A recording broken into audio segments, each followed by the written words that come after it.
I would like one multiverse movie, please.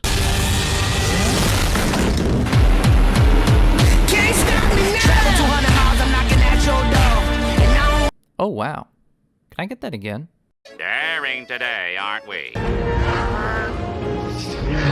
Oh, alright. That was okay.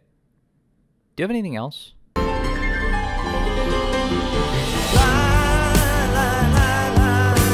I guess I'll give that a shot. I hope it's not overhyped, though.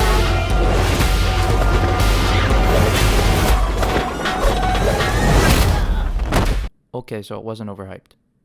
For the second time in the month of May, I went to AMC theaters to watch Nicole Kidman in the pre-movie AMC promo ad. For the second time in the month of May, I went to see a movie hinging on the concept of a multiverse and alternate lives of the main character, where someone gets sprayed in the face with mustard. Oddly specific, but hey, in infinite realities with infinite possibilities, I guess this is what makes our universe unique.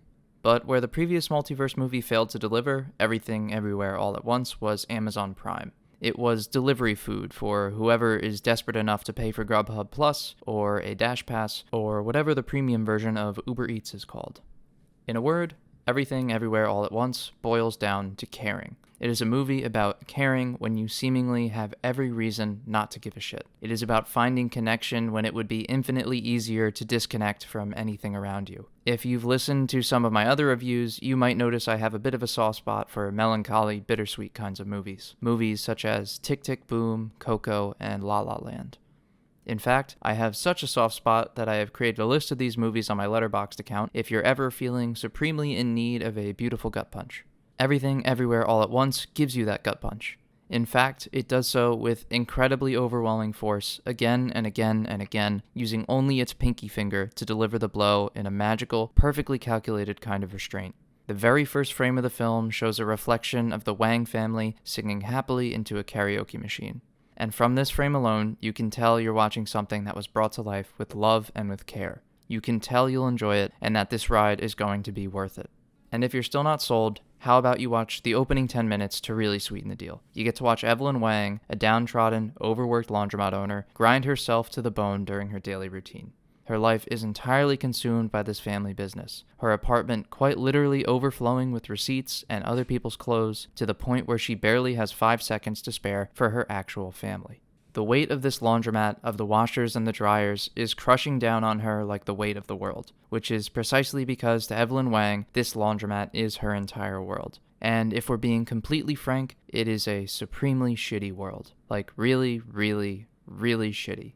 It's a world where her daughter can barely stand to be around her for more than 5 minutes at a time. It's a world where the most intimate moments of her marriage are arguments about putting googly eyes on bags of laundry that she has with her husband. It's a world where she has to pay more attention to the somewhat racist customers of her laundromat and the stains on its ceiling than her own father, her own husband, or her own daughter. Her life is so miserable and such a non-stop, full-throttle shitfest of a grind that she doesn't even have the time of day to be informed by her husband that he wants a divorce. Because she's stuck working a job that she doesn't like for a business she didn't want just to prevent her family from falling through the cracks the next time a bill comes due. And on top of all of that, she's getting audited.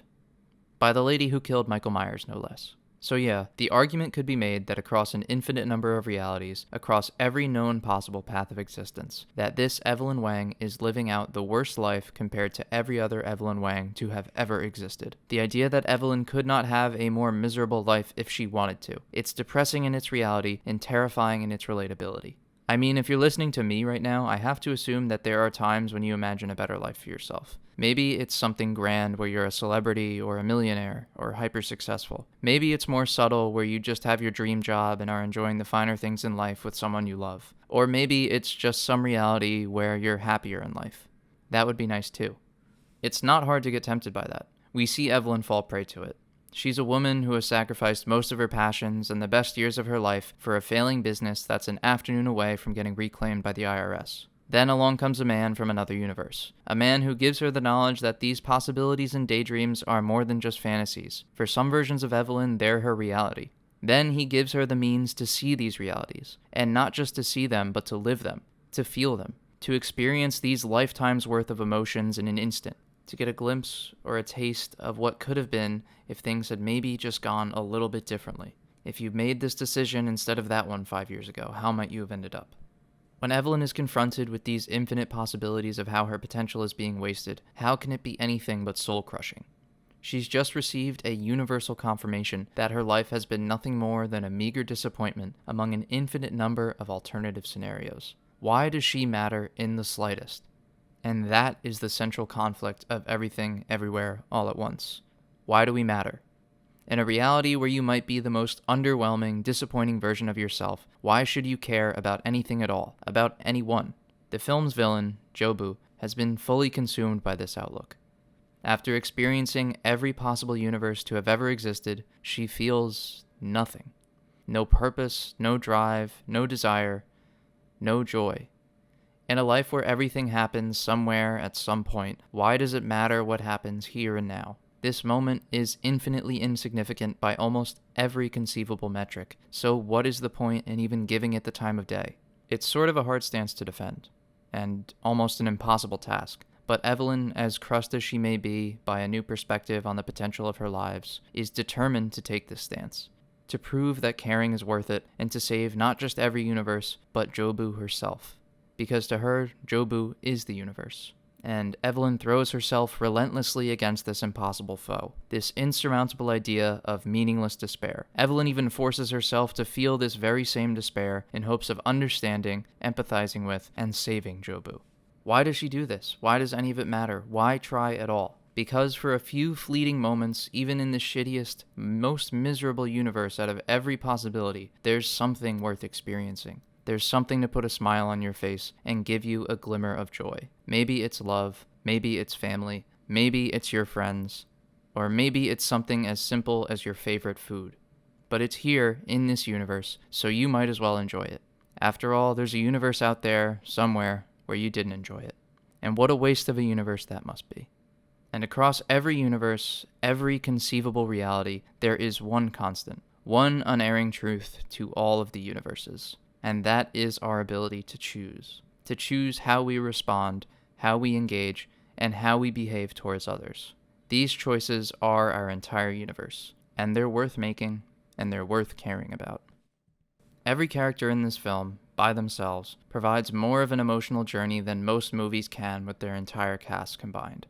There are complete jokes of realities presented in Everything Everywhere All at Once that hit like a rock falling at terminal velocity. It's a real achievement. The emotional journey of realization that Michelle Yeoh captures in Evelyn is the glue of this film. Wayman Wang, played by Ke-Huy Quan, is the heart and soul of the movie and just grows on you like a cute, lovable fungus. Stephanie Hsu turns in an emotional performance as Evelyn's daughter Joy and has a beautiful journey of her own that runs parallel to Evelyn's. I really don't know if I can compliment this movie enough.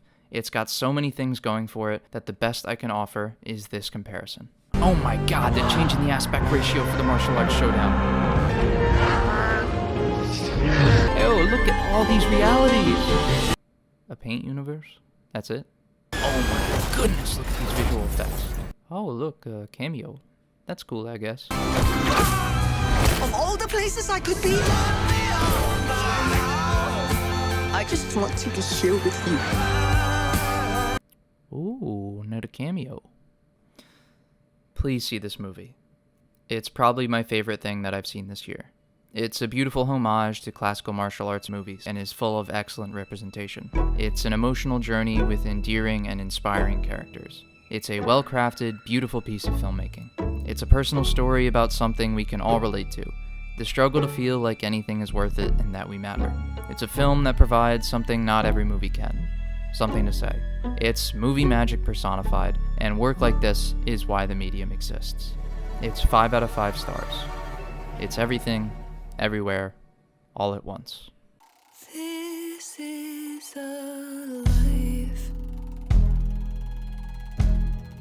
free from destiny.